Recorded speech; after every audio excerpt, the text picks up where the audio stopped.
Okay guys, so if you're installing any of our multi-camera kits, you may wonder where you would get power for the cameras that you're running in the vehicle, because this is plugging in the video signal, but you're still going to need power for any camera that you run on the caravan or trailer. Now, cameras need to power off accessory 12-volt power and earth because they need to turn off when the car is off so you don't flatten your battery. Now, there's two ways you can do that. We offer these are your little fuse taps. So these are like a double adapter for a fuse box. And I'm going to show you how they work in just a moment. That's the earth and power. And like I said, it has to be 12-volt accessory power. So switched accessories. So it's on when the car's on, but off when the vehicle's off. So you can use that if you'd like, and that would power straight to the cameras.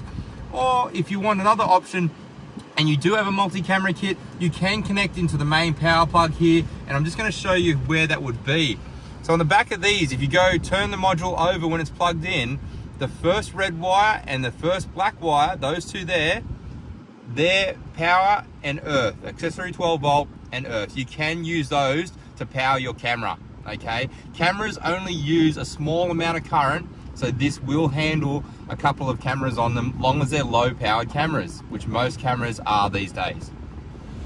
The other option you can do, like I mentioned, is the fuse taps that we do sell on AutoChimp Electronics is like this. I'm going to show you today on this Toyota Hilux. This is a 2020 model. Every vehicle's going to be different. Look into your manual and find out where your fuse box is, but I'm going to show you how they connect today. So on this Hilux, what you're going to do, there is a fuse box here in the passenger footwell. You're just going to pull this little cover off. You're going to use the non-marring pry bar to loosen it. And then under the glove box, there is actually a fuse box just here. And I'm going to grab the camera and show you. So as we come under, there you have it right there. So you can actually see this cover. You can pull the cover off. I'm going to try and do this while I'm looking. And what you can do is see those fuses right there. You're going to pull one of the fuses out. And long as it's an accessory 12-volt fuse, and a lot of the fuse boxes will actually tell you if they're accessory, okay? You can use ignition number 2, ignition number 1. So what you would do is pull that fuse out.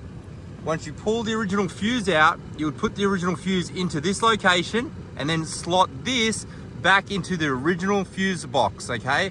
And that will double it up to power your reverse camera. That is another option for you guys out there if you wanted to connect it yourself.